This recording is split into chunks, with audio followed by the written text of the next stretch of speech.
ഇന്ന് മോർണിംഗ് റിപ്പോർട്ടറിൽ അതിഥികളായി വന്നിരിക്കുന്ന വ്യക്തികൾ നമ്മുടെ പ്രഭാതത്തെ മാത്രമല്ല നമ്മുടെ ജീവിതത്തെ, നമ്മുടെ ജീവസങ്കല്പത്തെ, വർഗബോധത്തെ എല്ലാം ആവേശഭരിതമാക്കുകയും തലയുയർത്തിപ്പിടിച്ച് നെഞ്ചും വിരിച്ച് ജീവിക്കാനുള്ളവരാണ് എല്ലാ തരത്തിലുള്ള മനുഷ്യരും എന്ന് വിശ്വസിക്കുകയും അവർക്കായി ഗാനങ്ങൾ പാടുകയും ചെയ്യുന്ന ദേശീയ അന്തർദേശീയ തലത്തിൽ പ്രശസ്തമായ കരിന്തലക്കൂട്ടം ഗാന പ്രവർത്തകരാണ്. അതിൻ്റെ സാരഥി എന്ന വാക്കിന് പകരം അവർക്ക് വേറൊരു വാക്കുണ്ട്, നമുക്കതിലേക്ക് വരാം. ശ്രീ രമേശ് നമ്മോടൊപ്പം അതിഥിയായുണ്ട്. രമേശിനെയും കരിന്തലക്കൂട്ടത്തെയും അവരുടെ സംഗീത വിപ്ലവ ജീവിതത്തെയും സർഗാത്മകമായി ഒരു ഫീച്ചർ ഫിലിം പോലെ, സിനിമ പോലെ ആവിഷ്കരിച്ച സംവിധായകൻ ശ്രീ രഞ്ജിത്ത് നമ്മോടൊപ്പം അതിഥിയായുണ്ട്.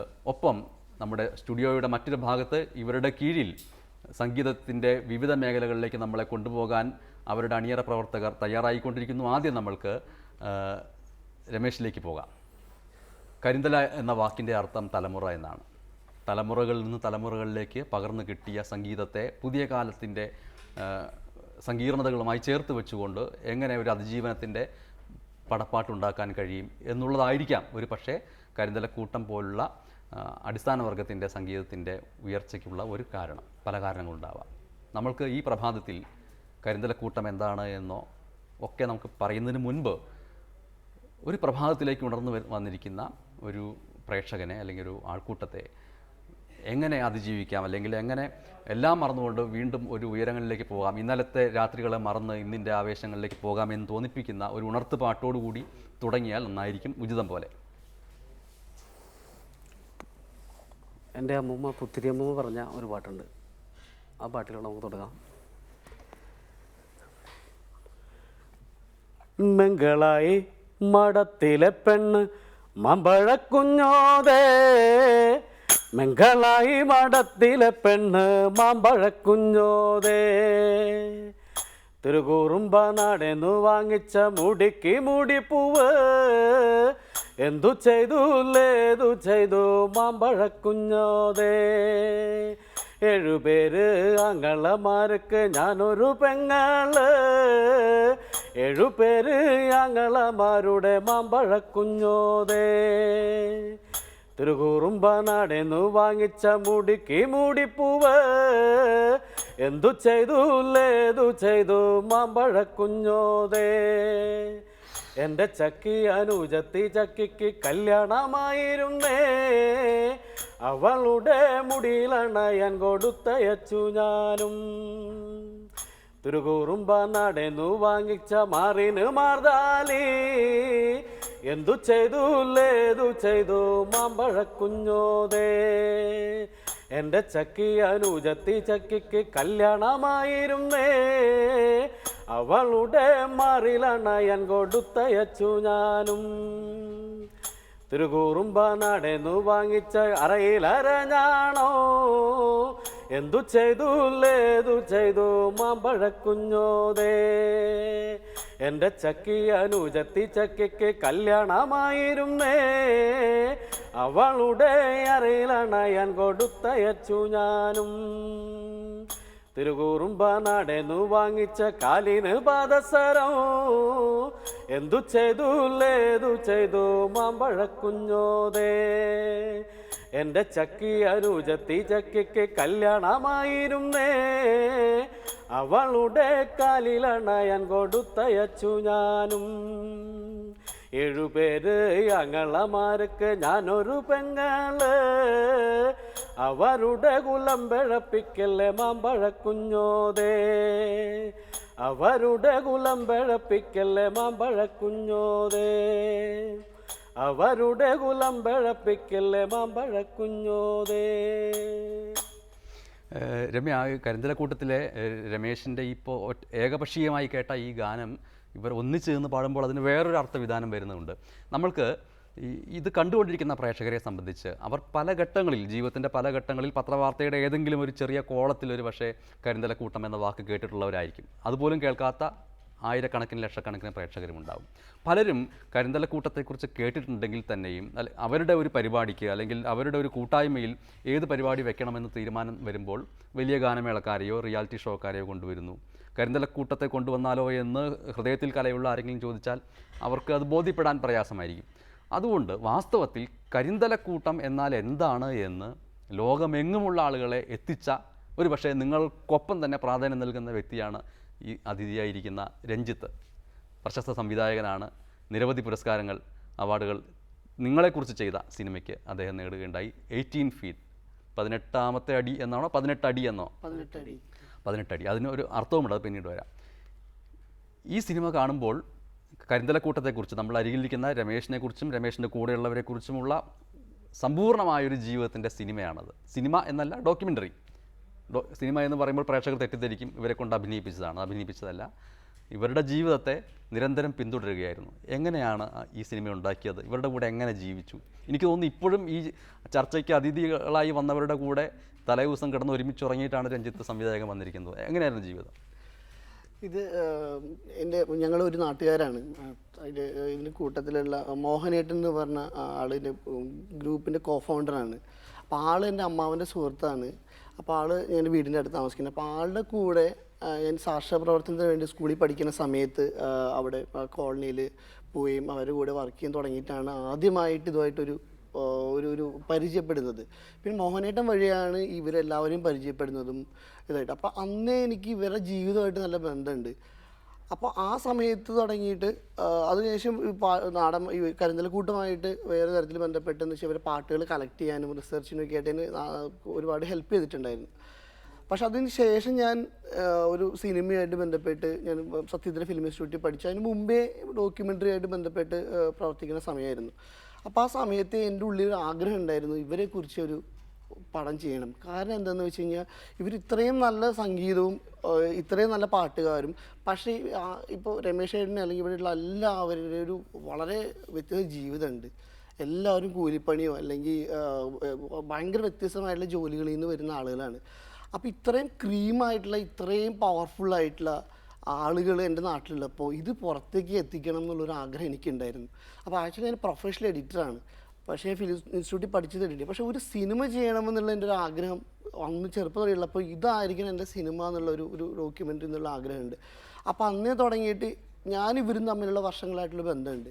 അതേ ബന്ധം തന്നെ എനിക്ക് ഈ സിനിമ കാണുന്ന ആളുകൾക്കും ഉണ്ടാവണമെന്നൊരു ആഗ്രഹം ഉണ്ടായിരുന്നു. അപ്പോൾ അതുകൊണ്ടാണ് ഞാൻ 8 വർഷം എടുത്ത് ഈ ഫിലിം കംപ്ലീറ്റ് ചെയ്യാനായിട്ട്. അപ്പോൾ ഇവരെ ഫോളോ ചെയ്യും. അതിനിടയിൽ ഫിലിം ഇൻസ്റ്റിറ്റ്യൂട്ടിൽ പഠിക്കുന്നത്. അപ്പോൾ ഇൻസ്റ്റിറ്റ്യൂട്ടിൽ പോകുമ്പോഴും കൽക്കട്ടയിൽ നിന്ന് ഇടയ്ക്ക് വെക്കേഷൻ വരുമ്പോഴും ഷൂട്ട് ചെയ്യും. അപ്പോൾ അങ്ങനെ ഇവരുടെ കൂടെ രമേശൻ്റെ വീട്ടിലായിരുന്നു ലിറ്ററലി ഞാനും എൻ്റെ ക്രൂ മെമ്പേഴ്സും അവിടെ താമസിച്ച് അവരെ രാവും പകലും ഇല്ലാതെ നമ്മൾ അവരെ ഷൂട്ട് ചെയ്തിട്ടാണ് കാരണം എനിക്കറിയുന്ന രമേശ് ചേട്ടനെയും ഗ്രൂപ്പിനെയും അതേ ഒരു ഇമോഷണൽ ലെവലിൽ. കാരണം സാധാരണ ഡോക്യുമെൻ്ററികൾ ഒരു ഇൻഫർമേഷൻ ബേസാണ്. ഇൻഫർമേഷനും എന്തെങ്കിലും ഇഷ്യൂ ഒക്കെ കൊടുക്കാന്നല്ല. എന്നെ സംബന്ധിച്ചിടത്തോളം ഇവരുടെ ഒരു ഇമോഷൻ ഉണ്ട്. ഇവർ കാര്യങ്ങൾ അതെങ്ങനെ കമ്മ്യൂണിക്കേറ്റ് ചെയ്യാൻ പറ്റും എന്നുള്ളതാണ്. പിന്നെ ഇപ്പോൾ പടത്തിൻ്റെ അവസാനത്തിലേക്ക് ആദ്യം എനിക്ക് ജീവിതമായിരുന്നു നമ്മുടെ ഫോക്കസ് ഉണ്ടായിരുന്നത്. അപ്പോൾ നമ്മൾ കൂടുതൽ സംസാരിക്കുകയും നമ്മളിപ്പോൾ ഈ ഇൻ്റർവ്യൂ അങ്ങനത്തെ സാധനങ്ങളൊക്കെ പടത്തിൽ വേണ്ടാന്ന് ഇന്റർവ്യൂവിൻ്റെതായ ഒരു ഫ്രെയിം പോലും നമ്മൾ മുമ്പേ തീരുമാനിച്ചിട്ടുണ്ടായിരുന്നു അങ്ങനെ വേണ്ടെന്ന്. അപ്പോൾ നമ്മളെന്ത് ഓഡിയോ നമ്മൾ സെപ്പറേറ്റ് നമ്മൾ യാത്രകളിൽ പലപ്പോഴും റെക്കോർഡ് ചെയ്യുന്നു സെപ്പറേറ്റ് ആയിട്ട്. കാരണം ഇവരെ എങ്ങനെ ഗ്രൂപ്പിൽ വന്നു തുടങ്ങുന്ന രീതിയിൽ ഈ വർത്തമാനത്തിൻ്റെ ഇടയിൽ കൂടെ പതുക്കെ വർഷങ്ങൾ കഴിഞ്ഞപ്പോൾ ഇവരെ ജാതിയായിട്ട് ബന്ധപ്പെട്ട ചില കാര്യങ്ങൾ പറഞ്ഞു തുടങ്ങി. അപ്പോൾ ഞാനത് അപ്പോഴൊന്നും തീരുമാനിച്ചിട്ടുണ്ടായിരുന്നില്ല. അപ്പോഴൊക്കെ തുടക്കം തുടങ്ങിയിട്ട് ഇവർ ഈ വ്യത്യസ്തമായ ജീവിതവും രമേശ് ചേട്ടൻ ഒരു കുടിലാണ് ജീവിച്ചിരുന്നത്. അപ്പോൾ അതിൽ നിന്ന് ആൾ പുതിയ വീട്ടിലേക്ക് എങ്ങനെ മാറും ആ ഒരു മാറ്റമായിരുന്നു എൻ്റെ ഫോക്കസ് ഉണ്ടായിരുന്നത്. പക്ഷെ അതിൻ്റെ കൂട്ടത്തിൽ ഇവർ ഈ ആരോടും പറഞ്ഞിട്ടില്ല ഈ ഗ്രൂപ്പിലെ ആളുകൾ ഇത്തരത്തിലുള്ള ജാതിയായിട്ട് ബന്ധപ്പെട്ടിട്ടുള്ള ഇത്തരം എക്സ്പീരിയൻസ് അത് എന്നോട് ഷെയർ ചെയ്യും. നമുക്ക് ഒരുപാട് ഇൻസിഡൻസ് ഓൺ ക്യാമറയിൽ കിട്ടി. ഇല്ല ചില ബാൻഡ് മെമ്പേഴ്സ് ഒരു ഇൻ്റർകാസ്റ്റ് മാരേജ് ഉണ്ടാവുകയും കാര്യങ്ങൾ നമുക്ക് അവരുടെ ചടങ്ങുകൾ കിട്ടി. അപ്പോൾ നമുക്കൊരു എനിക്കൊരു തോന്നിച്ച് നമ്മുടെ ഫോക്കസ് ഇതായിരിക്കണം. കാരണം ഇത് പറയാൻ ഇവരേ ഉള്ളൂ. ഇവർക്കാണ് ഇത് കാരണം ഒരു ജാതിയായിട്ടുള്ള ബന്ധപ്പെട്ട ഇഷ്യൂസ് ഒന്നും ഒരു വിക്ടിം ഹുഡല്ല ഇവർ പറഞ്ഞത്. അതൊക്കെ സെലിബ്രേറ്റ് ചെയ്യുകയും അതിന് എന്താ പറയുക ഇതിൽ ഗ്രൂപ്പിൽ വരുന്ന ആളുകൾ കുറച്ച് ഇൻഹിബിഷനൊക്കെ ഉണ്ടായിരുന്ന ആളുകൾ രമേശ് ഏട്ടൻ അവരെല്ലാം ഇതിനൊക്കെ അപ്പുറത്തേക്ക് കടക്കണമെന്നും പാട്ടാണ് അതിനൊരു മാർഗം എന്നും പറഞ്ഞ് പഠിപ്പിച്ചിട്ടുള്ളതാണ്. അപ്പോൾ അത് എനിക്ക് പേഴ്സണലി നല്ല ഞാൻ കണ്ടിട്ടുണ്ട്. അപ്പോൾ ആ ഒരു എക്സ്പീരിയൻസ് ആ ഒരു ഇത് ആളുകൾക്കും ഒരു ഒരു ഒരു എന്താ പറയുക ഒരു ഇൻഫ്ലുവൻസ് ആവുമെന്ന് എനിക്ക് തോന്നിയുകൊണ്ടാണ് അങ്ങനെ ഒരു ഫോക്കസിലേക്ക് എത്തിയത്. രമേശിലേക്ക് വരുവാണെങ്കിൽ നമ്മളിപ്പോൾ പറയുന്നുണ്ട് നാടൻ പാട്ട്. ഇപ്പോൾ താങ്കളെ സംബന്ധിച്ചിടത്തോളം താങ്കളിപ്പോൾ ഒരു സ്ഥലത്തെ പ്രദേശത്ത് നാടൻ പാട്ട് മാത്രമാവില്ല കേട്ടത്. അപ്പോൾ പുറം സ്ഥലങ്ങളിൽ ഓരോ നാടിനും ഓരോ താളങ്ങളുണ്ടോ, എങ്ങനെയാണ്? നാടിന് മാത്രമല്ല, പ്രത്യേകിച്ചും ഇപ്പോൾ എന്നാൽ ഓരോ കമ്മ്യൂണിറ്റി വ്യത്യസ്ത രീതിയിലുള്ള പാട്ടുകളും അതിൻ്റെ താളങ്ങളും അതിൻ്റെ താളച്ചൊല്ലുകളുണ്ട്. അതുപോലെ തന്നെ അതിൻ്റെ നാടോടി വാദ്യങ്ങളുണ്ട്. അതിന് കൃത്യമായിട്ട് അത് എഴുതപ്പെട്ട ചൊല്ലുകളല്ല, അല്ല എഴുതപ്പെട്ട ഈ പറഞ്ഞാൽ ക്ലാസിക്കൽ മ്യൂസിക്കുമായിട്ടുള്ള ചൊല്ലുകളല്ല, മറിച്ച് തലമുറയായിട്ട് പാടി പോകുന്ന നമ്മുടെ നാട്ടാശന്മാരും നാട്ടാശത്തിമാരും ചൊല്ലിത്തന്ന താളച്ചൊല്ലുകളാണ്, ചൊല്ലുവിളികളാണ്. അതാണ് താളങ്ങളായിട്ട് പല വ്യത്യസ്ത പാട്ടുകളിലും വ്യത്യസ്ത താളങ്ങളിലും വാദ്യങ്ങളിലും കൂട്ടിപ്പാടുന്നത്. രഞ്ജിത്തിൻ്റെ ഈ രമ്യ, നമുക്ക് ഈ ചോദ്യം മനസ്സിൽ കരുതിക്കോളൂ, ചോദിക്കാൻ ഉദ്ദേശിച്ച ചോദ്യം മനസ്സിൽ കരുതിക്കോളൂ. പക്ഷേ പ്രേക്ഷകരെ സംബന്ധിച്ചിട്ട് നിങ്ങളുടെ ഗാനം എന്താണെന്ന് കേൾക്കണം. രഞ്ജിത്ത് സംവിധാനം ചെയ്ത 18 അടി എന്നുള്ള ഈ ഡോക്യുമെൻ്ററിയിലെ തുടക്കത്തിലുള്ള രംഗങ്ങളാണ് നമ്മൾ കാണാൻ പോകുന്നത്. താങ്കൾ ഒരു KSRTC കണ്ടക്ടറാണ് എന്നുള്ള കാര്യം കൂടി പ്രേക്ഷകരുടെ ശ്രദ്ധയിലേക്ക് പങ്കുവെക്കട്ടെ. പക്ഷേ കണ്ടക്ടറാണെങ്കിൽ പോലും ശമ്പളം കിട്ടാറില്ല, മിക്കവാറും ഈ പരിപാടിക്ക് പോവുകയും ലോസ് ഓഫ് പേ ആയി മാറുകയും ചെയ്യുന്നുണ്ട് എന്നുള്ളതറിയാം. ഈ സിനിമ തുടങ്ങുന്നത് എങ്ങനെയാണ് നമുക്ക് നോക്കാം. ഡോക്യുമെൻ്ററി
ഞങ്ങൾ കൂട്ടം കരിന്തല കൂട്ടം ഓഗണിക്കപ്പെട്ട നാടൻ കലയും നാട്ടറിവുകളും നാട്ടു സംഗീതവും പുനരുജ്ജീവിപ്പിക്കുന്ന ഒരു നാട്ടറിവും രംഗാവതരണമാണ് കരിന്തല കൂട്ടം. അധ്വാനത്തെ സംഗീതമാക്കി മാറ്റിയ കാർഷിക ജനതയുടെ നന്മകളും നൊമ്പരങ്ങളും ഈ പാട്ടുകളിലുണ്ട്. ജന്മിത്ത കാലത്തെ നിഷ്ഠൂരമായ അടിബദ്ധതരായ പോരാട്ടങ്ങളും ഈ പാട്ടുകളിലുണ്ട്. സർവോപരി ഇവിടുത്തെ മണ്ണിനെയും പുഴകളെയും പ്രകൃതിയെയും പക്ഷിമൃഗാദികളെയും സംരക്ഷിച്ച് കാത്തുപോന്ന ജയോ വൈവിധ്യത്തിൻ്റെ ദർശനങ്ങളുള്ളവയാണ് ഈ നാട്ടറിവ് പാട്ട്. ഇത് എഴുതപ്പെടാത്ത നാട്ടുചരിത്രമാണ്. തോറ്റവന്റെ ഓർമ്മയിലെ സംഗീത ചരിത്രമാണ്. തോറ്റവന്റെ കലയും ജീവിത വീക്ഷണവുമാണ് ഈ നാട്ടറിവ് പാട്ടുകൾ. ഇത് നിങ്ങൾ ഓരോരുത്തരും ഏറ്റുവാങ്ങുക. കരിന്തല കൂട്ടം രംഗാവിഷ്കാരത്തിൽ ഈ പ്രാചീന നൃത്തത്തിൽ നിങ്ങളെല്ലാവരും പങ്കാളികളാണ്. ഈ താളങ്ങളും ഈ വായ്ക്കാരികളും ഈ നാട്ടുവാദ്യങ്ങളും നമ്മുടേതാണ്, നാളെ നമ്മുടേതാണ്.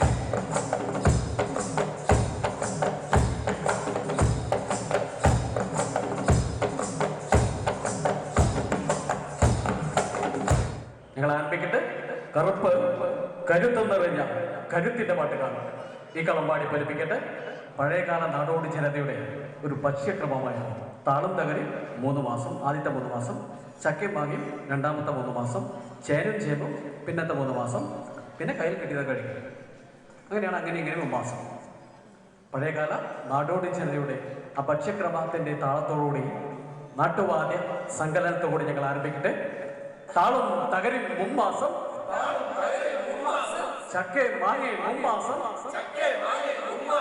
ചേനും ചേമ്പും 3 മാസം, അങ്ങനെയും ഇങ്ങനെയും 3 മാസം.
ചിന്തയുടെ അഗ്നിബാധ മനസ്സിൽ കയറിയാൽ നിങ്ങൾക്ക് അതിൻ്റെ അകത്ത് എരിഞ്ഞു തീരുകയേ മാർഗമുള്ളൂ എന്ന് പറഞ്ഞിട്ടുള്ളത് എം എൻ വിജയമാഷാണ്. സംഗീതത്തിൻ്റെ ഒരു അഗ്നിബാധ ഉള്ളിലേക്ക് കയറിയാൽ രമേശ് എന്തായി മാറുമെന്നുള്ളതാണ് നമ്മൾ രഞ്ജിത്ത് സംവിധാനം ചെയ്ത 18 അടി എന്നുള്ള സിനിമയിലെ തുടക്കത്തിലെ ഈ രംഗത്തിൽ കണ്ടത്. പല ഘട്ടങ്ങളിലും ശാന്തപ്രകൃതിയായി നിൽക്കുന്ന രമേശിൽ രൂപാന്തരം സംഭവിക്കുകയും മറ്റൊരു വ്യക്തിയായി മാറുകയോ ഒക്കെ ചെയ്യുന്ന പോലെ തോന്നുന്നു. 18 അടി എന്നുള്ള സിനിമ ഉണ്ടാക്കിയ സമയത്ത് രമേശിൻ്റെ പല ജീവിത ക്രമങ്ങളിലൂടെ പോയപ്പോൾ പെട്ടെന്ന് മാറ്റം വരുന്ന രൂപാന്തരം വരുന്ന ഒരു രമേശിനെ കാണുകയുണ്ടായോ?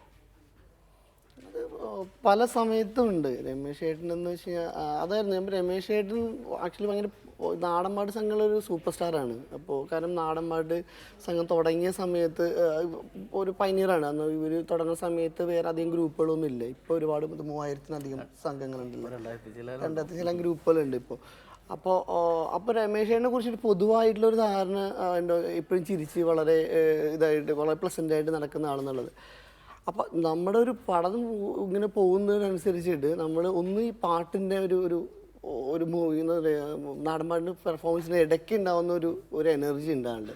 കാരണം രമേശ് ചേട്ടൻ സ്റ്റേജിന് പുറത്ത് ഭയങ്കര സൈലൻ്റായിട്ട് വളരെ നിൽക്കും. പക്ഷെ സ്റ്റേജിലാണ്ട് കയറി കഴിഞ്ഞാൽ പിന്നെ വേറെ ആളാണ്. അപ്പോൾ എനിക്കറിയുന്ന ആൾ നമ്മൾ പല ആളുകളും ഇങ്ങനെ ഞെട്ടിപ്പോയി ചോദിച്ചിട്ടുണ്ട്, ഈ ആൾ എന്നെയാണ് ഇത്ര നേരം ഇന്ന് സംസാരിച്ചിരുന്നത് എന്നുള്ളത് അവിടെ കയറുമ്പോൾ. പിന്നെ ഏറ്റവും വലിയൊരു ഗുണം എന്താ വെച്ച് കഴിഞ്ഞാൽ രമേശ് ചേട്ടൻ ഒരു ലീഡർ ആയിരിക്കും തന്നെ രമേശ് ചേട്ടൻ ഒരിക്കലും എല്ലാ സമയവും ഫ്രണ്ടിൽ നിന്ന് പെർഫോം ചെയ്യില്ല. രമേശ് ചേട്ടൻ ചെയ്യേണ്ട ചില കാര്യങ്ങൾ ചെയ്ത് കഴിഞ്ഞാൽ രമേശ് ചേട്ടൻ ബാക്കിലോട്ട് വരും. ബാക്കിയുള്ളവരെ പിന്നെയുള്ളത് മുഴുവനും ചെറുപ്പക്കാരാണ്, ബാക്കിയുള്ള ഗ്രൂപ്പിൽ എല്ലാവരുമാണ്. അതാണ് ഞാൻ രമേശ് ചേട്ടനെ കണ്ട ഏറ്റവും വലിയൊരു ലീഡർ എന്നുള്ള ക്വാളിറ്റി. കാരണം നമുക്ക് ഒരുപാട് പേര് കണ്ടിട്ടുണ്ട്, നമ്മൾ ആളാണ് ലീഡ് സിംഗിങ് ഫുൾ അവർ തന്നെ ലീഡ് സിംഗ് ചെയ്യുന്ന കാര്യങ്ങൾ. രമേശ് ചേട്ടൻ കൃത്യമായിട്ട് എപ്പോൾ പിന്നോട്ട് ഇറങ്ങണമെന്നും എപ്പം എങ്ങനെ നയിക്കണം ഒരു ഗ്രൂപ്പ് എന്ന രീതിയിൽ രമേശ് ചേട്ടൻ നന്നായിട്ട് അറിയാം. അതുകൊണ്ടാണ് 20 വർഷത്തോളമായിട്ടും ഈ സംഘം ഇങ്ങനെ നിൽക്കുന്നതിൻ്റെ ഒരു പ്രധാനപ്പെട്ട കാര്യം അതാണ്. കാരണം ഒരുപാട് ആളുകൾ വന്നും മാറിപ്പോയിട്ടുണ്ട്, പക്ഷേ ഗ്രൂപ്പ് ഇതുവരെ പോയിട്ടില്ല, ആളുകൾ മാറിയിട്ടുണ്ട്. പിന്നെ രമേശ് ചേട്ടനാണെങ്കിൽ നമ്മൾ ഭയങ്കര ഇമോഷണൽ ആവുന്ന മനുഷ്യനാണ്. അത് നമ്മൾ കുറച്ച് കഴിഞ്ഞിട്ടാണ് മനസ്സിലായത്.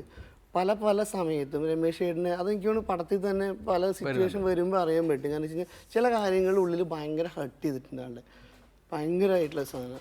അത് ചില ആ ഇമോഷൻ വരുമ്പോൾ ആള് കൈവിട്ടു പോകും. നേരത്തെ സൂചിപ്പിക്കുകയുണ്ടായി, ഇപ്പോൾ ഓരോ താളങ്ങളുടെ കാര്യം പറഞ്ഞു. അപ്പോൾ അതിൽ വാദ്യോപകരണങ്ങൾ നാടൻപാട്ടിൽ നമ്മൾ ഉപയോഗിക്കുന്ന ലിമിറ്റഡ് വാദ്യോപകരണങ്ങളാണെങ്കിൽ പോലും ഇപ്പോൾ കാലഘട്ടത്തിനനുസരിച്ചുള്ള ഒരു മാറ്റം നാടൻപാട്ട് സംഘങ്ങളിലും നാടൻപാട്ടിലും വരുന്നുണ്ട്. അപ്പോൾ എങ്ങനെയാണ് രമേശിൻ്റെ ഒരു രീതി പരമ്പരാഗതമായ രീതിയിൽ തന്നെയാണോ കൊണ്ടുപോകുന്നത്? ഇപ്പോൾ എന്തൊക്കെ വാദ്യോപകരണങ്ങളാണ് അതിൽ ഉപയോഗിക്കുന്നത്? ഏകദേശം കേരളത്തിൽ എന്ന് പറയുന്ന നാടോടി വാദ്യങ്ങൾ ഏകദേശം 100-ൽ പരം നാടോടി വാദ്യങ്ങളുണ്ട്. ഇപ്പോൾ ഞാനൊരു പറയ സമാജത്തിൽപ്പെടുന്ന പാരമ്പര്യ കലാകാരനാണ്. അവരുടെ വാദ്യം എന്ന് പറയുമ്പോൾ മരം, അതുപോലെ തന്നെ ഒറ്റ, കുഴൽ തുടങ്ങിയ വാദ്യങ്ങളാണ്. ഈ മരത്തിൽ തന്നെ 3 താളങ്ങളുണ്ട്. മധ്യകേരളത്തിൽ തന്നെ ഈ പറയുന്ന ഒരു ബങ്ങാട്ടുശീലം, വടക്കൻ ശീലം, കുറുന്താളം തുടങ്ങിയവ. പിന്നെ കടിയനക്കം എന്ന് പറയുന്ന ഒരു താളവൃന്ദം തന്നെയുണ്ട് പാക്കനാട് സമുദായങ്ങളുടെ ഇടയിൽ. അതുപോലെ തുടിയിലുമുണ്ട്. തുടിയിൽ അത് നേരത്തെ പറഞ്ഞവർ തന്നെ ചൊല്ലുകളാണത്. അത് നാട്ടാച്ചന്മാർ തലമുറയായിട്ട് പാടി പോന്നിരുന്ന വാമൊഴിയാണ് നമ്മളത് സ്വീകരിച്ചുകൊണ്ട് തനതായ രീതിയിൽ ജനങ്ങളിലേക്ക് നമ്മൾ എത്തിക്കുന്നത്. ഇതിൽ ഈ ആടുപാമ്പ എന്നുള്ള നാടൻ പാട്ടാണ് ഒരു പക്ഷേ കരിന്തലക്കൂട്ടത്തിൻ്റെ ആദ്യകാലങ്ങളിൽ അതിനെ പ്രശസ്തമാക്കിയ പല പാട്ടുകളിലൊന്ന്. കലാഭവൻ മണി നാടൻ പാട്ടിനെ ഒരു ഉന്നതിയിലേക്ക് എത്തിച്ചു എന്നുള്ള ഒരു വാദമുണ്ട്. അതിന് അദ്ദേഹത്തിന് സഹായിക്കാൻ സിനിമ എന്ന് പറയുന്ന അങ്ങേയറ്റം കമേഴ്ഷ്യലായിട്ടുള്ളൊരു ഘടകവും ഉണ്ടായിരുന്നു. അതില്ലാതെ നാട്ടിലേക്ക്, തെരുവിലേക്ക് ഇറങ്ങി ജനങ്ങളുമായി ഇടപഴകിയാണ് താങ്കളുടെ കരിന്തലക്കൂട്ടം നാടൻപാട്ടിനെ ജനങ്ങളിലേക്ക് എത്തിച്ചത്. അതിനെ എങ്ങനെ കാണുന്നു? ഒപ്പം ഈ ആടുപാമ്പ എന്നുള്ള ഗാനം നമ്മൾ സാധാരണക്കാർ കേൾക്കുമ്പോൾ അതിൻ്റെ സംഗീതത്തിനൊപ്പിച്ച് ഇങ്ങനെ പാടിപ്പോകുന്നുണ്ടെങ്കിലും അതിനകത്തുള്ള ഒരു ലാവണ്യശാസ്ത്രം അല്ലെങ്കിൽ അതിൻ്റെ ഒരു അർത്ഥശാസ്ത്രം എന്താണ്? ഈ പാട്ട് കൃത്യമായിട്ട് കളക്ട് ചെയ്ത് ഞങ്ങളുടെ കൂട്ടാളി ശ്രീ വിജീഷ് ലാലാണ്. അദ്ദേഹം അധ്യാപകനാണ്. ഇപ്പോൾ പയ്യന്നൂർ വർക്ക് ചെയ്യുന്നു. അദ്ദേഹം ഈ പറഞ്ഞാൽ തൃശ്ശൂർ തന്നെ ഉള്ള ഒരു കലാകാരനുണ്ട്, കണ്ണമാമൻ എന്ന് പറയും. അദ്ദേഹം തന്നെ ഈ പാട്ട് കളക്ട് ചെയ്ത് വിജീഷ് തന്നെ പാടിക്കുന്നു. അപ്പോൾ പഴയ കാലങ്ങളിൽ പാക്കനാട് സമുദായങ്ങൾ നാഗദൈവങ്ങളെ തോറ്റിരുന്നു എന്ന് പറയപ്പെടുന്ന ഒരു പാട്ട് തന്നെയാണ് അതിൽ വരുന്നത്. അതിൽ പറഞ്ഞാൽ മരത്തിൻ്റെ താളത്തിലാണ് കൊട്ടിപ്പാടുന്നത്. അപ്പോൾ കൂടുതലും നമ്മൾ പാടുന്ന പാട്ടുകൾ വാമൊഴി പാട്ടുകളാണ്, അത് തലമുറയിൽ പാടിപ്പോകുന്ന പാട്ടുകളാണ്. അപ്പോൾ അതിനാണ് ഈ പറഞ്ഞ കാരണം. ഇപ്പോൾ പാടുന്ന പാട്ടുകളൊന്നും ഞങ്ങളുടെ സ്വന്തമല്ല. ഇപ്പോൾ ഞങ്ങൾ പാടിയ പാട്ടുകളും കൊട്ടുകളും ആട്ടങ്ങളും ഇത് ആരോ എന്നോ പാടിയ പാട്ടാണ്, ആരോ എന്നോ കൊട്ടിയ കൊട്ടാണ്, ആരോ എന്നോ ആടിയ ആട്ടങ്ങളാണ്. ആ പാട്ടിൻ്റെയും കൊട്ടിൻ്റെയും ആട്ടത്തിൻ്റെയും നാട്ടുമര്യാദയോട് കൊട്ടിപ്പാടുന്ന കലാകാരന്മാരും പ്രചാരകരുമാണ് കരിന്തലക്കൂട്ട് കലാകാരത്തിലെ അടങ്ങുന്ന അംഗങ്ങളും. ഈ ഘട്ടത്തിൽ നമുക്ക് രഞ്ജിത്ത് സംവിധാനം ചെയ്ത, താങ്കളെക്കുറിച്ച് സംവിധാനം ചെയ്ത 18 അടി എന്ന ഡോക്യുമെൻ്ററിയിലെ ആടുപാമ്പ അതിൽ ആടുപാമ്പ എന്നുള്ള ഗാനം നിങ്ങൾ ആലപിക്കുന്ന ഒരു രംഗത്തിലേക്ക് പോകാമെന്ന് കരുതുന്നു. കേരളത്തിൽ അങ്ങോളങ്ങളും പാടിപ്പിലിപ്പിച്ച പ്രശസ്തമായ നാടൻ പാട്ടാണ് ആടുപാമ്പ എന്നുള്ളതാണ്. ആ പാട്ട് ശേഖരിച്ചതും പാടിയതും ഞങ്ങളുടെ കൂട്ടാളി ശ്രീ വിജീഷ് സാറാണ്. അദ്ദേഹം വേദിയിൽ പാടുന്നു. ആടുപാമ്പേ ആടാടുപാമ്പേ ആടാടുപാമ്പേ ആടുപാമ്പേ ആടാടുപാമ്പേ കാവിളം പാമ്പേ ആടുപാമ്പേ ആടാടുപാമ്പേ ആടാടുപാമ്പേ ആടുപാമ്പേ ആടാടുപാമ്പേ കാവിളം പാമ്പേ എന്തു കണ്ടിട്ട് ഏതേതു കണ്ടിട്ട് ആടാടുപാമ്പേ എന്തു കണ്ടിട്ട് ഏതെന്തു കണ്ടിട്ട് ആടാടുപാമ്പേ എന്തു കണ്ടിട്ട് ഏതേതു കണ്ടിട്ട് ആടാടുപാമ്പേ എന്തു കണ്ടിട്ട് ഏതേതു കണ്ടിട്ട് ആടാടുപാമ്പേ പനുനൂറു കണ്ടിട്ടാടും ആടാടുപാമ്പേ പനുനൂറു കണ്ടിട്ടാടും ആടാടുപാമ്പേ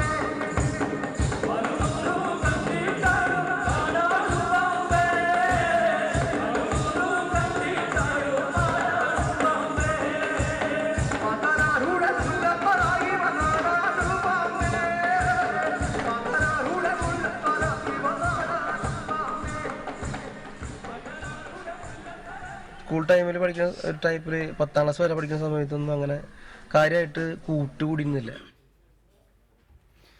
രഞ്ജിത്ത് സംവിധാനം ചെയ്ത 18 അടി എന്നുള്ള കരിന്തലക്കൂട്ടത്തെക്കുറിച്ചുള്ള ഡോക്യുമെൻ്ററിയിൽ നിന്നുള്ള ഒരു രംഗമാണ് നമ്മൾ കണ്ടത്. നമ്മൾക്ക് ഇനി മറ്റ് ചില കാര്യങ്ങളിലേക്ക് തിരിയേണ്ടിയിരിക്കുന്നു. ഈ സംഭാഷണം ഈ നാട്ടാശാനായ രമേശിനെ ഇവിടെ ഇരുത്തിക്കൊണ്ട് നമ്മൾ തുടരുന്നതിൽ അർത്ഥമില്ല. കാരണം അദ്ദേഹത്തിൻ്റെ കൂടെയുള്ള മറ്റ് ഗായകരുടെ കൂടെ നിറഞ്ഞാടിയാൽ മാത്രമേ ഇതിന് ഒരു പ്രസക്തി വരുന്നുള്ളൂ.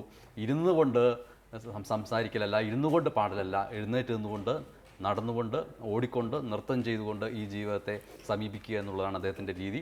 നമ്മൾക്ക് രഞ്ജിത്ത് സംവിധാനം ചെയ്ത ഈ ഡോക്യുമെൻ്ററിയിൽ നിന്നുള്ള ഒരു ദൃശ്യം കൂടി നമ്മൾ കാണും. ആ കാണുന്ന സമയത്തിനിടയിൽ രമേശ്, രഞ്ജിത്ത് എന്നിവർ ഇവിടെ നിന്ന് എഴുന്നേറ്റ് തൊട്ടടുത്ത് നമ്മുടെ അരികിൽ തന്നെ ഇദ്ദേഹത്തിൻ്റെ കീഴിലുള്ള മറ്റ് ഗായകരുണ്ട്, അവരുടെ അരികിലേക്ക് ഇവർ മാറും. എന്നിട്ട് നമ്മൾ മറ്റൊരു രീതിയിൽ ഇവരുടെ ഗാനം നമ്മൾക്ക് കേൾക്കാമെന്ന് കരുതുന്നു. ഇപ്പോൾ നമ്മൾ പോകാൻ പോകുന്ന ദൃശ്യം എന്ന് പറയുന്നത് വളരെ പ്രധാനപ്പെട്ടാണ് രമേശ്വരി. കാരണം ഞാൻ പറയാ സമുദായത്തിൽപ്പെട്ട ഒരാളാണ് എന്ന് നേരെ ശിരസ് ഉയർത്തിപ്പിടിച്ചാണ് രമേശ് പറയുകയുണ്ടായത്. ഈ ഡോക്യുമെൻ്ററി ചിത്രീകരിച്ച പല വേളകളിലും ആദ്യമൊന്നും ജാതിയെക്കുറിച്ചോ സമുദായത്തെക്കുറിച്ചോ ഒന്നും സംസാരിക്കാതെ വർഷങ്ങളോളം ചിത്രീകരണം തുടരുകയും അത്രമേൽ പരിചിതരായി, അത്രമേൽ സുഹൃത്തായി, അത്രമേൽ അടുത്ത ഒരാളായി മാറി സംവിധായകൻ എന്ന് തോന്നിയ വേളയിലാണ് പതുക്കെ, വളരെ പതുക്കെ ജാതിയെക്കുറിച്ച് പറഞ്ഞു വരുന്നത്. പറയാതിരിക്കാൻ മാർഗമില്ല എന്ന് തോന്നിപ്പിക്കുന്ന വലിയ അടിച്ചമർത്തലുകളുടെ ഒരു ചരിത്രം എല്ലാ ദളിതുകളുടെയും, ദളിത് എന്ന വാക്ക് ഉപയോഗിക്കാൻ കഴിയുമോ ഇല്ലയോ എനിക്കറിയില്ല, പക്ഷേ അവരുടെ എല്ലാം ഉള്ളിൽ പുകഞ്ഞു നീറിക്കൊണ്ടിരിക്കുന്ന ഇപ്പോഴും അത്രമേൽ പരിഷ്കൃതമായി എന്ന് നമ്മൾ പറഞ്ഞാൽ പോലും ഒരു വിഭാഗം ജനത ഇപ്പോഴും അയിത്തം മനസ്സിൽ സൂക്ഷിക്കുന്നു എന്നുള്ളത് തിരിച്ചറിഞ്ഞുകൊണ്ട് ജീവിക്കുന്നവരാണ്. അഖിലേഷ്, കരുതലക്കൂട്ടത്തിലെ ഒരു ഗായകൻ, ചെറുപ്പക്കാരൻ, അയാളുടെ പ്രണയാനുഭവത്തെക്കുറിച്ച് ഈ ഡോക്യുമെൻ്ററിയിൽ പറയുന്ന രംഗം നമ്മൾ കാണുന്നു. അത് കാണുന്നതിനിടയിൽ ഇവർ മറ്റ് ഗായകരിലേക്ക് പോവുകയും ചെയ്യും. ആ ദൃശ്യത്തിലേക്ക്. പഠിക്കുന്ന കാലത്ത് ഞാൻ ആദ്യമായിട്ട് 9 എനിക്കൊരു എന്താ പറയുക, ഒരു പെൺകുട്ടിനെ ഭയങ്കര ഇഷ്ടമായിരുന്നു. ഇഷ്ടം എന്ന് വെച്ച് കഴിഞ്ഞാൽ ഞാൻ ഗാനമേളയിൽ, അതായത് 9ാം ക്ലാസ്സിൽ ഗാനമേളയിൽ അതായത് ഡ്രംസ് ഞാൻ വായിക്കുന്നുണ്ട്. അപ്പം അതിലൊരു ഐശ്വര്യ എന്ന് പറഞ്ഞൊരു കുട്ടി ഉണ്ടായിരുന്നു. അപ്പം അവൾക്ക് എന്നോട് ഭയങ്കര ഒരു ഇഷ്ടമുണ്ടായിരുന്നു. കാരണം ഞാൻ ചിലപ്പോൾ ഡ്രംസ് വായിക്കണ കാരണമായിരിക്കാം ഭയങ്കര ഇഷ്ടമായിരുന്നു. അങ്ങനെ ഒരു ദിവസം ഞാൻ വീടിൻ്റെ ഫ്രണ്ടിൽ ഞാൻ ഇരിക്കുകയാണ്. അപ്പോൾ ഇവള് കണ്ടു, വീടിൻ്റെ ഫ്രണ്ടിൽ ഇരിക്കുന്നത് കണ്ടു. പിന്നെ അവിടെ ആരൊക്കെയോ എന്തൊക്കെ പറഞ്ഞു. ഇങ്ങനെ ഇതൊരു പറയം കോളനിയിലാണ് അവൻ്റെ വീടിന്ന് പറഞ്ഞത്. എൻ്റെ സുഹൃത്തുക്കൾ തന്നെയാണ്. പറയം കോളനിയിലാണ് വീട് എന്നുള്ള സംഭവം പറഞ്ഞിരിക്കണത്. പിന്നെ അവളെന്നെ മൈൻഡ് ചെയ്യാനും കൂടിയില്ല. അതെന്താന്ന് എനിക്കറിയില്ല, ചിലപ്പോൾ ജാതിയുടെ പ്രശ്നമായിരിക്കാം. പിന്നെ ഇതേപോലെ ഒരു സംഭവം ഉണ്ടായിരിക്കണത് ട്യൂഷന് പഠിക്കുന്ന സമയത്താണ്. ട്യൂഷൻ ക്ലാസ്സിൽ ഞാൻ പഠിക്കുന്ന സമയത്ത് പഠിക്കുമ്പോൾ അവിടുത്തെ സാറിനോട് ചോദിച്ചു, നിൻ്റെ വീട് എവിടെ? ഞാൻ പറഞ്ഞു, എൻ്റെ വീട് സെൻറ്റ് ജോസഫ് ഇംഗ്ലീഷ് മീഡിയം സ്കൂളിൻ്റെ അടുത്താണ്. അതെവിടെയായിട്ടാ? അത് വാര്യർ പീടിക കഴിഞ്ഞ് ഇങ്ങോട്ട് വരുമ്പോഴാണ്. അപ്പോൾ ആ സാറെന്ന് പറയുന്നത്, അതായത് അവിടെ നിന്ന് ഇങ്ങോട്ട് വരുമ്പോൾ പറയം കോളനിയിലാണോ? അപ്പം ഞാൻ പറഞ്ഞു, അതെ പറയം കോളനിയിലാണ്. അപ്പം പിന്നെ പിള്ളേരൊക്കെ ചിരി തുടങ്ങി അവിടെ വന്നിട്ട്. കോളനി എന്ന് പറയുമ്പോഴേ പിന്നെ പുറത്തേക്ക് അറിയിട്ട് ട്യൂഷൻ കഴിഞ്ഞ് പുറത്തേക്ക് അറിയിട്ട്, ഈ പറയം കോളനിയിലാണ് അതിൻ്റെ വീട്. പിന്നെ എന്തായാലും പെട്ടുപോയില്ലേ ഞാൻ. അതെ. പിന്നെ അത് കഴിഞ്ഞ് ഇപ്പോൾ കരിന്തലോട്ട് ടീമിൽ വന്നപ്പോൾ രമേശനും അങ്ങനെ എല്ലാവരും കൂടി അവരുടെ വർത്തമാനത്തിലാണ് ഞാൻ പറയുന്നതാണ് എന്ന് പറയാനുള്ള ഒരു ധൈര്യം എനിക്ക് കിട്ടിയത് കരിന്തലോട്ട് ടീമിനാണ്. അപ്പോൾ ആര് ചോദിച്ചാലും ഞാൻ പറയും, ഇപ്പോൾ പറയുന്നതെന്ന് ഞാൻ പറയും. കരിന്തലക്കൂട്ടത്തിന്റെ പെർഫോമൻസ് നമുക്ക് അല്പസമയത്തിനകം തന്നെ കാണാൻ സാധിക്കുന്നു കരുതുന്നു. അതിനു മുൻപ് ഡോക്യുമെൻ്ററി ചെയ്ത കരിന്തലക്കൂട്ടത്തെ പറ്റി വിവിധ പ്രദേശങ്ങളിൽ ഡോക്യുമെൻ്ററി അവതരിപ്പിക്കാൻ ഇടയായ ഒരു സാഹചര്യം ഉണ്ടാവും. ഒപ്പം തന്നെ ഈ ഡോക്യുമെൻ്ററിക്ക് ഇട്ടൊരു പേര് 18 അടി. എന്തായിരുന്നു അങ്ങനെ ഒരു പേരിൽ എത്തിപ്പെട്ടത് ആ ഡോക്യുമെൻ്ററി? ഇത് ആദ്യത്തെ ടൈറ്റിൽ എ ബാൻഡ് എ പാട്ട് എന്നായിരുന്നു. ഗോദാദിൻ്റെ സിനിമയിൽ ഇൻസ്പയർ ചെയ്തിട്ട് ഞാൻ അങ്ങനെ ഒരു ടൈറ്റിൽ ഇട്ടിട്ടുണ്ടായിരുന്നു. പക്ഷെ പിന്നീട് സിനിമയുടെ ഞാൻ പറഞ്ഞില്ലേ, പറഞ്ഞ പോലെ കുറച്ച് കഴിഞ്ഞപ്പോൾ സബ്ജക്റ്റ് മാറി, കാര്യങ്ങളായി കഴിഞ്ഞപ്പോൾ അതിന് ശേഷമാണ് 18 ഫീറ്റ് എന്നുള്ള ഒരു ഇതിലേക്ക് വന്നത്. അതൊരു സിംബോളിക് ആയിട്ടുള്ള ഒരു പേരാണ് ആക്ച്വലി. കാരണം ഈ ഒരു ഡിസ്റ്റൻസ് എന്നുള്ളത് അത് പണ്ട് കാലത്ത് ഐറ്റത്തിൽ ഓരോ കണക്കുണ്ടായിരുന്നു. 31 അടിയായിരിക്കും, 16 അടി, 8 അടി. ഇത് ഈ അടി ഓരോ സമുദായത്തിനും ഓരോ പ്രദേശം മാറിക്കൊണ്ടിരിക്കുന്നു. പക്ഷെ എനിക്ക് തോന്നിയെന്ന് വെച്ചാൽ ആ അടി ഇപ്പോഴും എവിടേക്കോ അവശേഷിക്കുന്നുണ്ട്. അത് ആരുടെ മനസ്സിലാണെന്ന് ഞാൻ പറഞ്ഞില്ല, കാരണം അത് അടിച്ചമർത്തിയവരുടെ മനസ്സിലാണോ അതോ ഇവരിൽ നിന്നും അറിയില്ല. പക്ഷേ ആ ഒരു ഡിസ്റ്റൻസ് ഇപ്പോഴും ഉണ്ട്. അപ്പോൾ അതിൻ്റെ ഒരു ഡിസ്റ്റൻസിനെ ഓർമ്മപ്പെടുത്തുന്ന അല്ലെങ്കിൽ ആ ഒരു പേരാണ്, ആ ഒരു സിമ്പിളായിട്ടാണ് ആ പേര് ഇട്ടത് 18 ഫീറ്റ്. ഈ ജാതീയമായ അകറ്റി നിർത്തലിൻ്റെ വലിയ പ്രശ്നങ്ങൾ അനുഭവിച്ചിട്ടുള്ള വ്യക്തിയാണ് രമേശിൻ്റെ കൂടെയുള്ള കരിന്തലക്കൂട്ടം ഗായകരും. അഖിലേഷിൻ്റെ പ്രണയാനുഭവം നമ്മളിപ്പോൾ കാണുകയുണ്ടായി. മറ്റൊരു അനുഭവം കൂടി കേട്ടാൽ മാത്രമേ എത്രത്തോളം തീവ്രമാണ് അതിൻ്റെ ഭീകരത എന്ന് നമുക്ക് മനസ്സിലാക്കാൻ കഴിയുകയുള്ളൂ. ഇതിൽ ഈ ഡോക്യുമെൻ്ററിയിൽ നിന്നുള്ള ഒരു ദൃശ്യം കൂടി നമ്മൾ കാണും. ആ ദൃശ്യം കണ്ടതിന് ശേഷം കരിന്തലക്കൂട്ടം അവതരിപ്പിക്കുന്ന പെർഫോമൻസിലേക്ക് നമുക്ക് പോകാൻ കഴിയും. ഇനി കാണാൻ പോകുന്ന ദൃശ്യം കരിന്തലക്കൂട്ടത്തിൻ്റെ നാട്ടാശാനായ രമേശിൻ്റെ അച്ഛനുമായി ഒറ്റയ്ക്ക് സംസാരിക്കുന്നതാണ്. ഇതൊന്നും മനഃപൂർവ്വം രഞ്ജിത്ത് ഇങ്ങനെ ഷൂട്ട് ചെയ്യുകയാണ് എന്ന് പറഞ്ഞ് ഷൂട്ട് ചെയ്തെടുക്കുന്നതല്ല. രഞ്ജിത്ത് അവരുടെ കൂടെ താമസിക്കുന്നു, ക്യാമറ എപ്പോഴും ഓണാക്കി വയ്ക്കുന്നു, പല സ്ഥലങ്ങളിൽ ഓണാക്കി വയ്ക്കുന്നു. കുറേ കഴിയുമ്പോൾ ഇവർ ക്യാമറ ഉണ്ട് എന്നുള്ള കാര്യം പോലും മറക്കുകയും ക്യാമറ ഒരു അപ്രധാന വസ്തുവായി മാറുകയും ഈ സംവിധായകനുമായിട്ടുള്ള സ്നേഹബന്ധമാണ് പ്രധാനമെന്ന് കരുതുകയും ഒക്കെ ചെയ്യുന്നൊരവസ്ഥയിൽ സ്വയം അറിയാതെ കരിന്തലക്കൂട്ടത്തിന് നാട്ടാശാനായ രമേശും അച്ഛനും തമ്മിൽ സംസാരിക്കുന്ന ഒരു രംഗം. നിന്നെ 4 മാസം പള്ളിയിൽ വെച്ചിരിക്കുന്ന സമയത്ത് പണിയില്ലാതെ ചിന്തിച്ചു ആകെ പശിയെടുക്കായിരുന്നു ഉണ്ടായ സഭ. ഞാനിട്ട് വടമയ്ക്ക് വന്നപ്പോൾ ഈ കൽപ്പണി ഇവിടെ വയലക്കട കുഞ്ഞാവ പണിയില്ലടാ ഇല്ലാതെ വന്നു. അങ്ങനെ ഞാൻ എന്താണെന്ന് വെച്ചാൽ അവിടെ ഇത്തിരി കുമ്മായം കൊണ്ടാൻ പറ്റുന്നു. ആരടിക്കാണ് പോയി എനിക്കറിയാം. പോയി കുമ്മായം കൊട്ടി കൊടുത്തു. അപ്പം അമ്മ വീട്ടിലാണ്. ശരിക്കും ചരിത്ര അമ്മ വീട്ടിലാണ്. അമ്മ ഈ 4 മാസം ഗർഭിണി. പിന്നെ അമ്മ അപ്പം ആ സമയത്ത് അവിടെ അടുത്ത വീട്ടിൽ ആ പറമ്പിൽ വലിയൊരു പറമ്പ, വൈതലക്കാരുടെ പറമ്പ. ചാണം വന്നപ്പോൾ അമ്മ പോയി ചോദിച്ചു. ഞാൻ അറിയുന്നില്ല. ഞാൻ ഇവിടെ പണിക്ക് വന്നു. ഞാൻ എന്ന് വെച്ചാൽ പണി കയറി വന്നു. മടമയിൽ വന്ന് കിഴങ്ങ് മേടിച്ചു, അരി മേടിച്ചു, വെളിച്ചെണ്ണ മേടിച്ചിട്ട് എല്ലാം മേടിച്ച് ഇവിടെ കൊണ്ടുവരുമ്പ അമ്മ കഞ്ഞി ചട്ടിയിലെടുത്തിട്ടേ, ചട്ടിയല്ല അത് പറഞ്ഞു തന്നെ, എവിടെ നടി അരി കിട്ടിയേ? അപ്പം അമ്മ എടുത്ത നിങ്ങൾ എന്നോട് പണിമെന്ന് ചോദിച്ചു. എന്താ നീ വിവരം പറ? അപ്പം പറഞ്ഞു, എനിക്ക് ഞാനിവിടെ ചാണം വന്നപ്പോൾ അവർക്ക് ചോറിടാൻ പോയി. ആ കാശ് മേടിച്ചപ്പോൾ അരി മേടിച്ചാണ് ഞാൻ പോയിട്ട് വരുന്നു. നീ എന്തിനല്ലേ പോയി? ഞാൻ പണിക്ക് പോയി എന്ന് അറിഞ്ഞൂടെ? നമുക്ക് പശയാണ്. ശരി, ഇപ്പം ഇതൊന്നും പുത്തിരിയല്ല. പണി ഇതൊന്നും പുത്തിരിയല്ല. ഇതാണ് ചരിത്രം. ഇനി നമുക്ക് ചരിത്രമൊന്നും പറയാനില്ല. ഇവിടെ അങ്ങനെ കുറേ പേരോട് ഇങ്ങനെ ചോദിക്കേ, ഞാൻ മുതിർന്നപ്പോൾ ഇങ്ങനെ ചോദിക്കുമായിരുന്നു, അങ്ങനെ നമ്മുടെ പട്ടികജാതിക്കാരെ പറയുന്നതും തുല്ലുന്നതും ഏതൊരു കൈമള് വിലക്ക് വാങ്ങി എന്നൊക്കെ പറഞ്ഞു. പക്ഷെ അത് നമുക്കറിയില്ല. ഏറ്റവും ചരിത്രം പറഞ്ഞാൽ പട്ടിക അവരല്ല വിലക്ക് വാങ്ങുന്നത് ഞങ്ങളെ. ഒരു പശുവിനെ പോലെ, ഒരു മാടിനെ പോലെ, അല്ലെങ്കിൽ ഒരു പോത്തിനെ പോലെ ചെയ്യുന്ന ആളുകളാണോ നമ്മള്? അല്ല, ഇവിടെ ഈ മന ഉണ്ടായിപ്പണേ അവർക്ക് തൊഴിൽക്കാർ വേണ്ടേ? തൊഴിൽ വേണ്ടേ? ഇപ്പൊ ഞാൻ ഒരു മുതലാളിയാണ്, പക്ഷെ എനിക്ക് തൊഴിൽക്കാർ വേണ്ടേ? ഞാൻ വെറുതെ മുതലാളി എന്ന് പറഞ്ഞാൽ പണിയെടുക്കണ്ടേ? പണിയെടുക്കണ്ടേ? അതിനു വേണ്ടി ആൾ വേണ്ടേ? അപ്പോ ഈ ഇളംകുത്തി കമ്പനിയുടെ കസ്റ്റഡിയിൽ ആളുണ്ട്. അപ്പൊ അവിടുന്ന് തൊഴിലാളികളെല്ലാം ഈ ഇളംകുട്ടി കൈമുടെ കൈവശം ആളുണ്ട്. ഈ ആളെങ്ങനെ ഇളംകുട്ടി കൈമുടെ കൈവശം വന്നു? അതന്ന് പുരാതനമായിട്ട് ഇളംകുത്തി കൈമുടെ സ്ഥാപിച്ചിരിക്കുന്നു. നമ്മളിവിടെ കല്ലും മണ്ണൊന്നല്ലോ, മനസ്സിലായില്ല. കല്ലും മണ്ണല്ലോ, കല്ലും അല്ല മണ്ണും അല്ല, പറഞ്ഞാൽ പുല്ലും അല്ല. ഇനി അവിടെ ചോദിച്ചു കഴിഞ്ഞാൽ എനിക്ക് വിവരം പറയില്ല. അന്ന് ഇങ്ങനത്തെ ഒരു സിസ്റ്റം പണ്ട് നമുക്കറിയാം. ആയിത്തം തൊട്ടുകൂടെ കൊണ്ടായിരുന്നു. 18 അടി അളന്നാൽ മാത്രമേ നമുക്കത് ഒരു ഇവിടുന്ന് തിരുമേനി കിടക്കണമെങ്കിൽ ഞങ്ങൾ അവിടെ താമസിക്കണമെങ്കിൽ ഞങ്ങൾ അടുത്ത് വരാൻ പാടില്ല. മുന്നിൽ അരക്കിലാമ്പ് പിടിച്ച് വലിക്കാറ്, പിന്നിൽ തിരുമേനി. ഞങ്ങൾക്ക് വേറെ ഉപദ്രവമൊന്നുമില്ല. വരുമ്പോൾ നമ്മൾ അങ്ങോട്ട് നേരിട്ട് നിൽക്കാണ്ടിരിക്കുക, അതാണ് ആവശ്യം. നേരിട്ട് നിന്ന് സംസാരിക്കാതിരിക്കുക. അവർ കുളിച്ചാണ്ട് പൊക്കോട്ടെ. അപ്പം അതപ്പോൾ നമ്മൾ ഏഷ്ട എന്ന് പറഞ്ഞു കഴിഞ്ഞാൽ പോയി കാര്യം. ഏഷ്ടേന്ന് പറയുള്ളൂ. നമ്പൂര് പറയും ഏഷ്ട അഴുത്തായോ? അപ്പം പറയും അഴുത്തായി കഴിഞ്ഞാൽ അവർക്ക് നേരെ കുളത്തിൽ പോയി കുളിക്കണം. ഇത് അറിയാനാ അന്ന തല്ലുണ്ട്, തല്ലുണ്ട്. അത് അഴുത്താക്കിയെന്ന് പറഞ്ഞു അത് ഉണ്ണിദേവിൻ്റെ അച്ഛൻ്റെ അച്ഛൻ.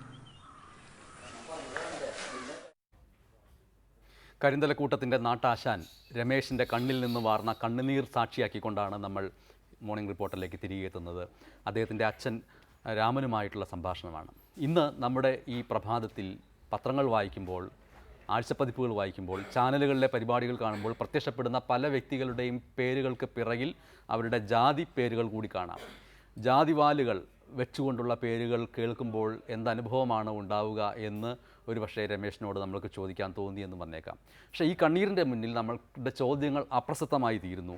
ഈ കണ്ണീരിനെ ആയുധമാക്കുകയും കണ്ണീരിൽ നിന്ന് സംഗീതമുണ്ടാക്കുകയും ഞാൻ ഒരു പറയനാണ് അല്ലെങ്കിൽ ഞാനൊരു ദളിതനാണ് എന്ന് തലയുയർത്തിപ്പിടിച്ച് പറയാൻ എനിക്ക് ശക്തി കിട്ടുന്നത് കരിന്തലക്കൂട്ടം ഗാനത്തിൽ നിന്നാണ് എന്ന് സ്വയം മാത്രമല്ല കൂടെയുള്ളവരെ കൊണ്ട് പറയിപ്പിക്കുകയും ആ ഗാനം ഹൃദയത്തിൽ സ്വീകരിക്കുന്ന അടിച്ചമർത്തപ്പെട്ടവരെ കൊണ്ട് പറയിപ്പിക്കുകയും ചെയ്യുന്നതാണ് ഏറ്റവും പ്രധാനപ്പെട്ട കാര്യം എന്ന് തോന്നുന്നു. ഈ സമയത്ത് ഇപ്പോൾ സ്വയം കണ്ട ആ രംഗത്തെക്കുറിച്ച് പറയുമ്പോൾ പോലും, അല്ലെങ്കിൽ എന്ത് തൻ്റെ തീണ്ടലാണ് തമ്പുരാൻ്റെ തീണ്ടൽ എന്നുള്ള വാക്ക് ആരുടെ വായിൽ നിന്ന് കേട്ടാൽ പോലും ആ നിമിഷം പോലും ഒരു നിമിഷം തകർന്നടിഞ്ഞു പോകുന്ന മനസ്സാണ് തൻ്റേതെന്ന് രമേശ് പറയാറുണ്ടെന്ന് തോന്നുന്നു. രമേശ് എന്താണ് തോന്നുന്നത്?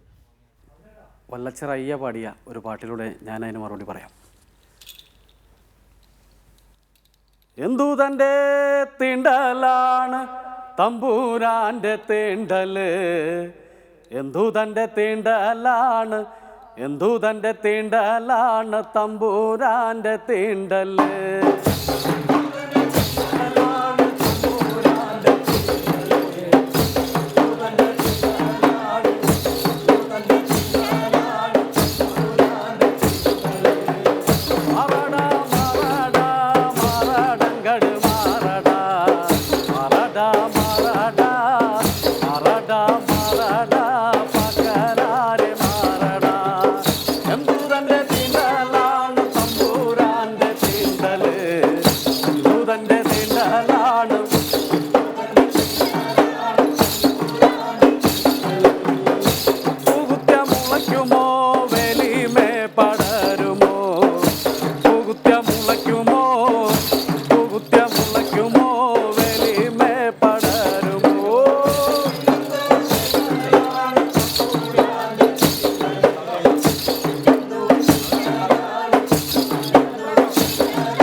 കരിന്തലക്കൂട്ടത്തിൻ്റെ ഏറ്റവും പ്രധാനപ്പെട്ട രാഷ്ട്രീയ സ്വഭാവമുള്ള ഒരു നാടൻ പാട്ടാണ് നമ്മൾ കേട്ടത്. ഇത് വെറുതെ പാടി രസിക്കാൻ മാത്രമുള്ള പാട്ടല്ല. ഒരുപക്ഷെ കേൾക്കുന്ന പ്രേക്ഷകരിൽ, ശ്രോതാക്കളിൽ പലരും ഇത് കൈയടിച്ച് താളം പിടിച്ച് ശരീരം അങ്ങോട്ടും ഇങ്ങോട്ടും ഉലച്ച് രസിച്ച് കേൾക്കാനുള്ള പാട്ടാണെന്ന് തെറ്റിദ്ധരിച്ചേക്കും. പക്ഷേ ഈ ഓരോ വരിയിലും, ഓരോ ശ്രുതിയിലും, ഓരോ ഈണത്തിലും, ഓരോ ഈരടിയിലും ഒളിച്ചിരിക്കുന്നത് വലിയ അടിച്ചമർത്തലിൻ്റെ കാര്യങ്ങളാണ്. ശ്രീ രമേശ്, കുട്ടിക്കാലം മുതൽ അങ്ങനെ അടിച്ചമർത്തലിൻ്റെ അനുഭവങ്ങൾ കേട്ടതിൻ്റെ ഓർമ്മകൾ, സ്വയം വിദ്യാർത്ഥിയായിരിക്കുമ്പോൾ, കുഞ്ഞായിരിക്കുമ്പോൾ പേരെടുത്ത് വിളിച്ച് കളിയാക്കപ്പെട്ടതിൻ്റെ ഓർമ്മകൾ ഇതെല്ലാം ഈ സമയത്ത് താങ്കളുടെ മനസ്സിലുണ്ടോ? എന്താണ് തോന്നുന്നത്? തീർച്ചയായിട്ടും അത്തരത്തിലുള്ള കുറേ അനുഭവങ്ങളുള്ള കാരണമാണ് വേദിയിൽ പാട്ടുകൾ പാടുമ്പോൾ സ്വയം മറന്നുകൊണ്ട് പാടാനും അതുപോലെ തന്നെ കൊട്ടാനും അതിൽ ജീവിക്കാനും കഴിയുന്നത്. ഇത് സ്റ്റുഡിയോയിലായതുകൊണ്ടാണ് താങ്കളുടെ ശരീരഭാഷ അത്രത്തോളം അങ്ങോട്ട് ആവേശഭരിതമാവുന്നില്ല. ഒരു സ്റ്റുഡിയോയുടെ പരിമിതികളുണ്ടാവാം, ഇതിൻ്റെ AC തണുപ്പ് താങ്കൾക്ക് യോജിക്കുന്നുണ്ടാവില്ല, ജനങ്ങളുടെ വിയർപ്പ്, വെയിൽ, മഞ്ഞ് ഇതെല്ലാം കൂടിച്ചേരുമ്പോൾ ആ കൂട്ടം, അതിൽ നിന്നാണ് താങ്കളുടെ ശരീരഭാഷ ശക്തമായി ഉയർന്നു വരുന്നത്. അങ്ങനെ ഉള്ള ആളുകളുമായിട്ടൊക്കെ ഇടപഴകുമ്പോൾ, ഇതെല്ലാം അവതരിപ്പിച്ച് കഴിഞ്ഞ് തിരിച്ച് നിങ്ങളുടെ കുടിലെത്തുമ്പോൾ ഈ കൂടെയുള്ള ആളുകളുമായിട്ട് നിലത്തെ ചമ്രം ഇരിക്കുമ്പോൾ നിങ്ങൾ എന്ത് സംസാരിക്കും? ഇപ്പോൾ ഞങ്ങളെ മറക്കുക, നിങ്ങൾ ഈ അവതരണം കഴിഞ്ഞ് തിരിച്ചെത്തിയാൽ എന്തായിരിക്കും പറയുക? ചില ദിവസങ്ങളിലൊക്കെ ഞങ്ങൾ വീട്ടിൽ തന്നെയാണ്, നമ്മുടെ കുടിയിൽ തന്നെയാണ്. ഞങ്ങൾക്കൊരു വണ്ടി ഉണ്ടായിരുന്നു. ആ വണ്ടിയിലാണ് നമ്മൾ കിടന്നുറങ്ങുന്നു. നമ്മുടെ കൂട്ടാളികളൊക്കെ വീട്ടിൽ തന്നെയാണ് നമ്മളെല്ലാവരും ഭക്ഷണം കഴിക്കലും കിടന്നുറങ്ങലൊക്കെ. അപ്പോൾ നമ്മൾ പരിപാടിയെക്കുറിച്ച് നമ്മൾ സംസാരിക്കും. പരിപാടിയുടെ പോരായ്മകൾ, അല്ലെങ്കിൽ പരിപാടിയിൽ എന്തെല്ലാം നമുക്ക് ഇനി അടുത്ത പ്രോഗ്രാമായി ബന്ധപ്പെട്ട് എന്തെല്ലാം നമുക്ക് മാറ്റങ്ങൾ വരുത്തണം, പാട്ടുകളുടെ കളക്ഷൻ എങ്ങനെ, അല്ലെങ്കിൽ നാട്ടാച്ചന്മാരെ ആദരിക്കേണ്ട രീതി. അപ്പോൾ അതൊക്കെ നമ്മളുടെ കുട്ടികളുമായി ചർച്ച ചെയ്യും. പിന്നെ കൂടുതൽ പറയാറുണ്ട്, നമ്മളാണെന്ന് തിരിച്ചറിഞ്ഞുകൊണ്ട് വേണം. കാരണം പറയൻ എന്ന് പറയുമ്പോഴും പുലയൻ എന്ന് പറയുമ്പോഴും പുള്ളുവൻ എന്ന് പറയുമ്പോഴും വേലൻ എന്ന് പറയുമ്പോഴും മണ്ണാൻ എന്ന് പറയുമ്പോഴും കൃത്യമായിട്ട് ഒരു ജാതിയല്ല, മറിച്ച് ഒരു സംസ്കാരമാണ്, സംസ്കാരത്തിൻ്റെ ഭാഗമാണ് എന്നാണ് ഞങ്ങൾ അവർ പഠിപ്പിക്കുന്നത്. ഇപ്പോൾ കൂടെയുള്ളവരെ കുറിച്ചുകൂടി ഒന്ന് ഔപചാരികമായിട്ടല്ലാത്ത രീതിയിലൊന്ന് പരിചയപ്പെടുത്താമോ? അവരോട് സംസാരിച്ചുകൊണ്ട് ഈ പറഞ്ഞ കാര്യങ്ങൾ പറഞ്ഞുകൊണ്ട് പ്രേക്ഷകർക്ക് ഇവരാരാണെന്ന് മനസ്സിലാവുന്ന രീതിയിൽ പേരും മറ്റും പറഞ്ഞുകൊണ്ട്. സംഘത്തിൻ്റെ പ്രസിഡന്റ് ഞാനാണ്. സെക്രട്ടറി നമ്മുടെ കൂട്ടാളി ശ്രീ പ്രസാദ്, അദ്ദേഹം ഡ്രൈവറാണ്. പിന്നെ നമ്മുടെ അഖിലേഷ് വീട് ആനന്ദപുരത്താണ്. മണി സ്റ്റീൽ ഫാബ്രിക്കേഷനുമായി ബന്ധപ്പെട്ട് വർക്ക് ചെയ്യുന്നു. സുജിത്ത് എന്നാണ് പേര്. ആൾ വീട് കാരളത്താണ്. മിനി എൻ്റെ അമ്മയുടെ മകളാണ്. ആൾ PG കഴിഞ്ഞു. ഇപ്പോൾ ഫോക്ലോറുമായി ബന്ധപ്പെട്ട് പഠനം നടത്തുകയാണ്. രമ്യത്ത് വീട് ആനന്ദപുരമാണ്. സാധാരണ ഒരു പണിക്കാരാണ്. രമേശ്, വലിയ പുരോഗമനവാദം പറയുമ്പോഴും ഇപ്പോഴും നമ്മൾ ജീവിക്കുന്ന സമൂഹത്തിൽ നമുക്കുള്ളിൽ തന്നെ ഈ ജാതി വ്യവസ്ഥകളെല്ലാം നിലനിൽക്കുന്ന ഒരു സാഹചര്യമുണ്ടോ?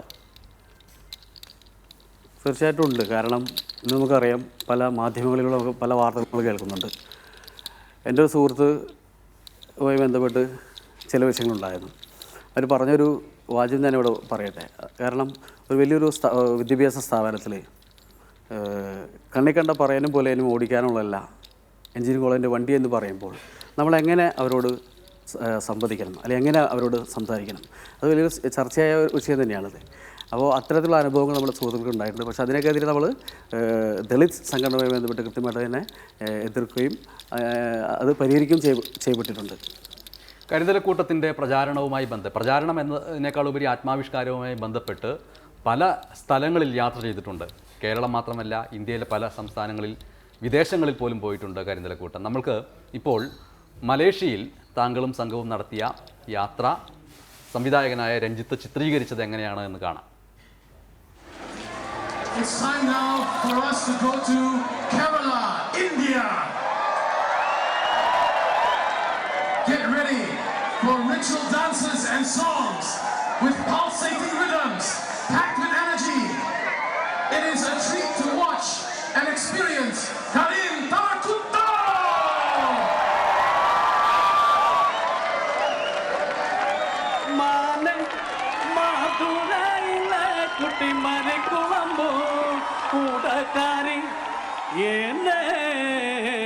കന്നടി നാതാനടി ആൺപുരുഷൻ താരാരേ താരാരേ തനെ താരാരേ താരേ നാനാ താരാരേ താരാരേ തനെ താരാരേ താരേ നാനാ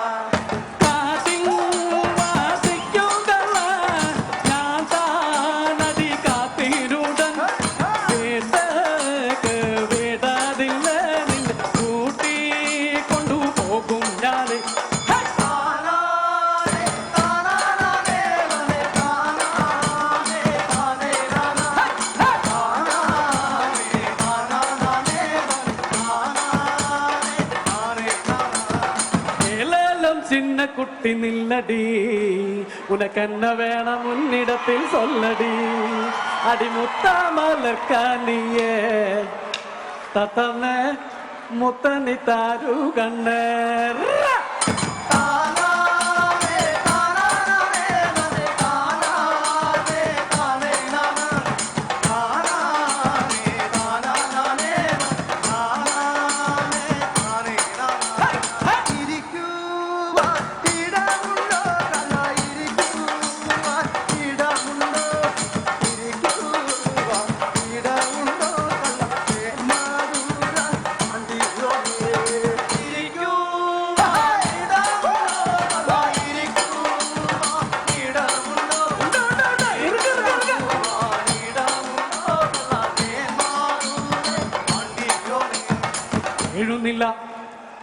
എഴുന്നില്ല മളിയിറക്കുന്നത് പൊന്നമ്മ തങ്കം നീ ഇഷ്ടം പോലെ പാട്ടുകൊള്ളാടി പൊന്നമ്മ തങ്കം